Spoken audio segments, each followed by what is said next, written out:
వైసీపీకి గతంలో కంటే ఇప్పుడు ప్రజాదరణ పెరిగిందని ఎమ్మెల్యే బాలినేని శ్రీనివాసరెడ్డి అన్నారు. పార్టీలకు అతీతంగా జగన్ సంక్షేమ పథకాలు అందించారని ఆయన తెలిపారు. ఒంగోలు నియోజకవర్గాన్ని అన్ని రకాలుగా అభివృద్ధి చేశామన్నారు. పొత్తు పెట్టుకోకుండా చంద్రబాబు సింగిల్గా ఎందుకు పోటీ చేయలేకపోతున్నారని ప్రశ్నించారు. 2024 ఎన్నికల్లో వైసీపీ ఘన విజయం సాధించబోతోందంటున్న బాలినేని శ్రీనివాసరెడ్డితో మా ప్రతినిధి గాలిబ్ ఫేస్ టు ఫేస్.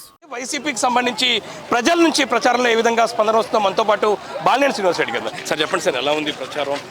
వైసీపీకి గతంలో కంటే ఇప్పుడు బాగా యూత్లు కానీ మహిళలు కానీ ఎక్కువ ఆదరణ ఉంది. ఎందుకంటే జగన్మోహన్ గారు పెట్టిన పథకాలు ఇవన్నీ కూడా ప్రజల్లోకి వెళ్ళినాయి. ఖచ్చితంగా గతంలో కంటే ఎక్కువ బాగుంటుందని కూడా. అంటే బాలినేని గారి మార్క్ అభివృద్ధి ఒంగోలులో ఏం జరిగిందంటే ఖచ్చితంగా మన ఒంగోలు మెడికల్ కాలేజ్ కానీ, ఒంగోలు రూరల్ మనకి ఉల్చి చెక్ డ్యామ్ కానీ, మరి రూరల్కి సంబంధించి డ్రింకింగ్ వాటర్ ఇవన్నీ కూడా, అలాగే మన కొత్తపట్నం ఫిషింగ్ హార్బర్, ఒంగోలు టౌన్కి సంబంధించి 355 crores తోటి డైలీ వాటర్ ఇచ్చేదానికి స్కీము ఏర్పాటు చేయడం జరిగింది. ఇవన్నీ కూడా అలాగే 25,000 మందికి పట్టాలు ఇవ్వటం కూడా జరిగింది. ఇవన్నీ కూడా డెవలప్మెంట్ కానీ, అభివృద్ధి కానీ, సంక్షేమ పథకాలు కానీ అన్నీ కూడా చేయడం జరిగింది. అంటే ఒంగోలు నియోజకవర్గంలో వైసీపీ ప్రభుత్వం నమ్ముకున్న సంక్షేమ పథకాల్లో ప్రధానంగా ఏది అమలైంది అనుకుంటున్నారు? సంక్షేమ పథకాలు జగన్మోహన్ గారు ఇచ్చినవి అన్ని పథకాలు అందరికీ అన్ని అందినాయి.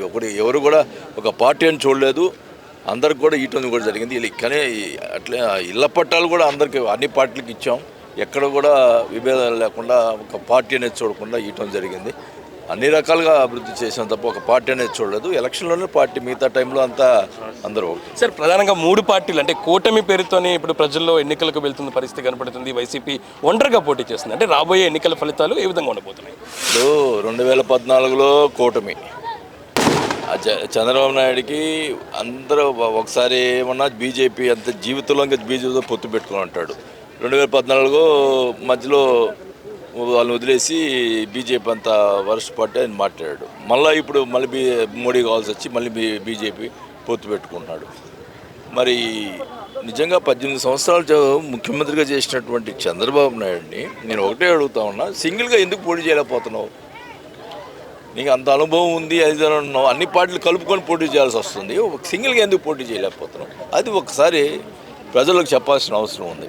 అంటే జగన్మోహన్ రెడ్డి గారు సింగిల్గా వెళ్తున్నాను, ప్రజలే నాకు పూర్తి స్థాయిలో అండదండలుగా ఉన్నారు, వాళ్ళే నాకు ప్రధానంగా ఎన్నికల ప్రచారం ఎవరికి అన్న నినాదం ఎంతవరకు ప్రజల్లోకి వెళ్ళింది, ప్రజల నుంచి స్పందన ఉందనుకున్నారు? ఎందుకంటే జగన్మోహన్ గారు చేసిన పథకాలు కానీ, ఆయన చేసినటువంటి కార్యక్రమాలు కానీ ఆయనకి నమ్మకం ఉంది ప్రజల మీద. ప్రజలతోటి అన్ని పేద బడుగు వర్గాల కోసం, ఎస్సీ ఎస్టీ బీసీ మైనారిటీ వర్గాలు ఆయన ఎన్నో కార్యక్రమాలు చేశాడు. వాళ్ళు చేశాడు కాబట్టి ఆ నమ్మకంతో సింగిల్గా వస్తూ ఉన్నాడు, సింగిల్గానే గెలుస్తాడు. అంటే ప్రతిపక్ష పార్టీలు ప్రధానంగా చూసినట్టయితే సంక్షేమం వేరు, అభివృద్ధి వేరు, సంక్షేమాన్ని చూసి బటన్ నొక్కుతున్నారు అనేది కూడా ఒక విమర్శ చేస్తున్నారు. దానికి మీ సమాధానం? కరెక్టే. సంక్షేమం అనేది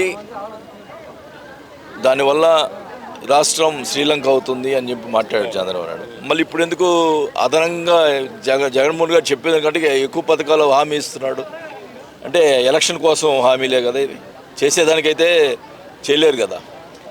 కాబట్టి చంద్రబాబు నాయుడు వసూలు రాజకీయాలు చేస్తూ ఉన్నాడు, జగన్మోహన్ రెడ్డి గారు ఏదైతే చెబుతున్నాడో అది చేస్తూ ఉన్నాడు. అంటే వైసీపీ ప్రభుత్వం చేసిన అభివృద్ధిని చెప్పుకోవటంలో కొంత వైఫల్యం చెందింది అని అనుకుంటున్నారా? తప్పుడు ప్రచారం ఎక్కువ జరిగింది అనుకుంటున్నారా? ఇప్పుడు మీడియా ప్రచారం ఎక్కువ ఉంది, పచ్చ మీడియా ఎక్కువైపోయింది. ఒక అన్ని ఛానళ్ళతోటి పోటీ పడాల్సి వస్తుంది.